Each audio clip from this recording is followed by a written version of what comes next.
এই টাইপের অঙ্ক হইলে তোমার কাজ হবে এই যে এখানে দেখো এই পাশে যে সংখ্যাটা আছে এই সংখ্যাটাকে ভাঙা যায় কিনা। দেখো এই সংখ্যাটাকে ভাঙা যায়।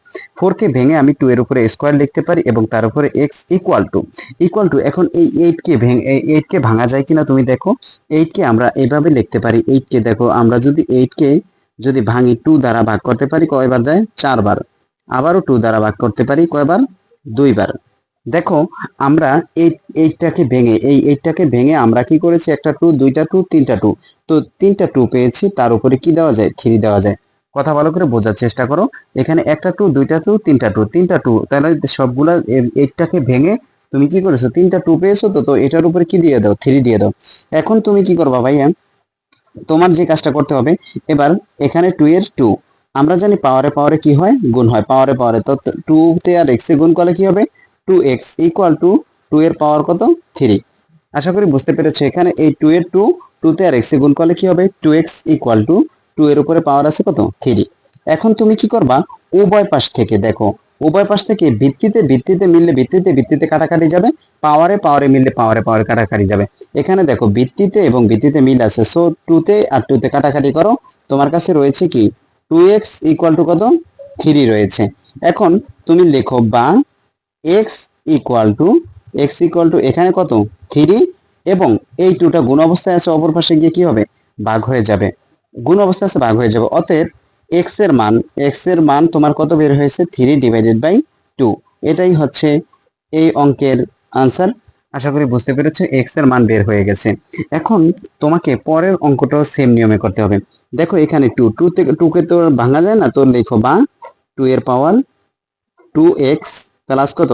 1 হুবহুব। এবার তুমি কত? 128 কে ভাগ করবা। 100 কত? 28। 128 কে কত দ্বারা? জোর যেহেতু তাহলে 2 দ্বারা ভাগ দাও। 100 কত? 128 ভাগ হচ্ছে কত? 2 দ্বারা ভাগ দিবা। 2 দ্বারা ভাগ দিলে আসবে কত? 64। এবার 64 কে আবার 2 দ্বারা ভাগ দাও। কত? 32। এবার 32 কে আবার 2 দ্বারা ভাগ দাও। কত?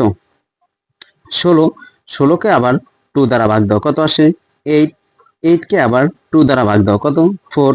4 কে আবার 2 দ্বারা ভাগ দাও। কত? 2। দেখো তোমার যে কাজটা করতে হবে এখানে এই পাশে যে মানটা আছে এই মানটাকে যদি ভাঙা যায় তো ভাঙবা, আর যদি ভাঙা না যায় হুবহুব যা আছে তা লিখে দিবা। এখন দেখো এই 128 কে তুমি ভাঙলা, ভাঙার পর 1 2 3 4 5 6 7 তুমি কয়টা 2 পেয়েছো? 7টা 2। তো এখানে তুমি লেখো একটা 2 লিখে তার উপরে 1 2 3 4 5 6 7 এখানে 7 বসিয়ে দাও। আশা করি বুঝতে পেরেছো।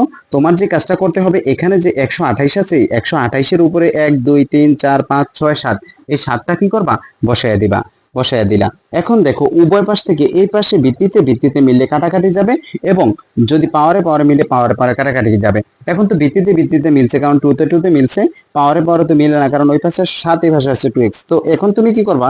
লিখবা বা 2x প্লাস কত? 1 ইকুয়াল টু কত রয়েছে? 7। 2x plus 1 equal to 7। এখন তুমি কি করবা? বা 2x যেহেতু তোমাকে x এর মান নির্ণয় করতে হবে ইকুয়াল টু 7 এই প্লাস 1 ওই অপর পাশে গিয়ে কি হয়ে যাবে? -1। দেখো এখানে 2x টা রেখে দিয়েছি ইকুয়াল টু 7 এর 7 প্লাস 1 অপর পাশে গিয়ে কি হয়েছে? -1। বা এখান থেকে আমরা 2x রেখে দিতে পারি। 2x ইকুয়াল টু 7 থেকে যদি আমরা 1 মাইনাস করি তাহলে আমার কাছে থাকতেছে কত? 6 থাকতেছে। 6 বা এখান থেকে যদি আমি x টাকে রেখে দেই x equal to 6 divided by কত? 2। এই পাশে গুণ অবস্থায় আছে 2, অপর পাশে গিয়ে কি হয়ে যাবে? ভাগ হয়ে যাবে। অতএব x এর মান আমরা যদি এটাকে কাটাকাটি করি 2 একে 2 2 দুগুণা 4 3 দুগুণা 6 অর্থাৎ x এর মান কত বের হবে?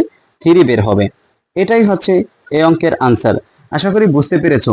এই টাইপের আরো গুরুত্বপূর্ণ ভিডিও পেতে ভিডিওগুলো লাইক কমেন্ট শেয়ার করে আমার সাথেই থাকো।